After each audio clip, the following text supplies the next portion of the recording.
Salam sejahtera daripada Tuhan kita Yesus Kristus. Saya berdoa dan saya mengharapkan saya dan saudara semuanya berada dalam lindungan dan pertolongannya Tuhan.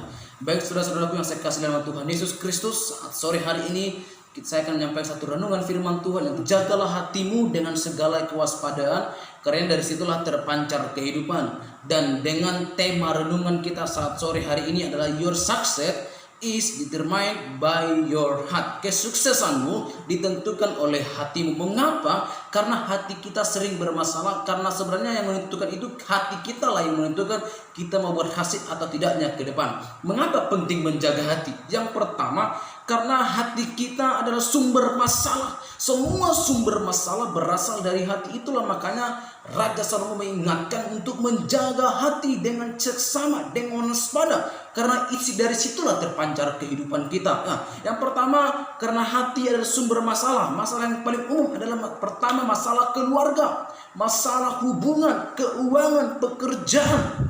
Ya. Karena sebenarnya ketika keempat masalah ini terjadi, itu bukan pekerjaan yang bermasalah, keuangan kita yang bermasalah, hubungan kita yang bermasalah atau keluarga, tetapi keempat hal ini tuh iblis pakai untuk menyerang hati kita. Ya, kenapa manusia kuat secara fisik, tetapi dari dalam insight-nya hatinya itu lemah, hatinya sangat-sangat lemah. Ya, karena banyak orang bertubuh kekar, berbadan besar, tetapi hatinya lemah. Bisa saya katakan hatinya Hello Kitty.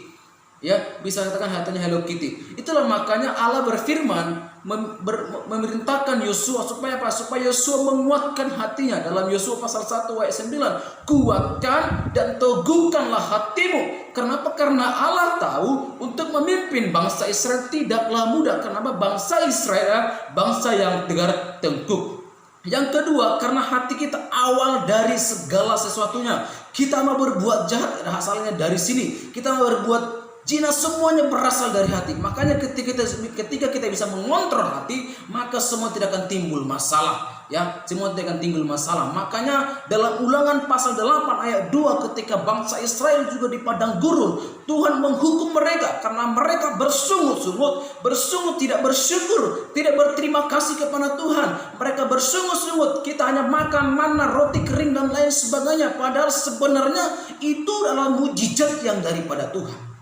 Oleh sebab itu saudara-saudaraku seiman, mari jangan bersungut, tapi bersyukurlah senantiasa, jaga hatimu. Kenapa? Karena ketika kita bisa menjaga hati kita, maka Tuhan berkenan. Itu yang kedua. Yang ketiga, hidup kita ditentukan oleh hati kita. Ya, hidup kita ditentukan oleh hati kita. Semua apa yang kita kerjakan yang baik, kalau hidup saya mau jadi berkat, itu tergantung dari hati kita. Ketika kita memberi, kalau hati kita tidak ikhlas, itu tidak jadi berkat bagi mereka. Ya.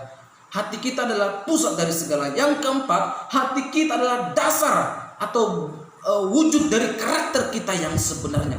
Ya, pikiran jahat, pembunuhan, kejahatan dan lain sebagainya itu timbul dari hati. Ya, timbul dari hati. Matius pasalnya yang ke-15 ayatnya yang ke-18 dan Markus pasal 7 ayatnya yang ke-21 sampai ayatnya yang ke-23. Nah, itulah sebabnya Tuhan ingin ingin memperbaharui hati kita. Dan ketika hati kita diperbarui, tugas dan tanggung jawab kita adalah menjaganya agar tetap suci, agar tetap bersih, dan tidak bernoda lagi, dan tidak mau berbuat dosa lagi. Dan itu dibutuhkan namanya komitmen.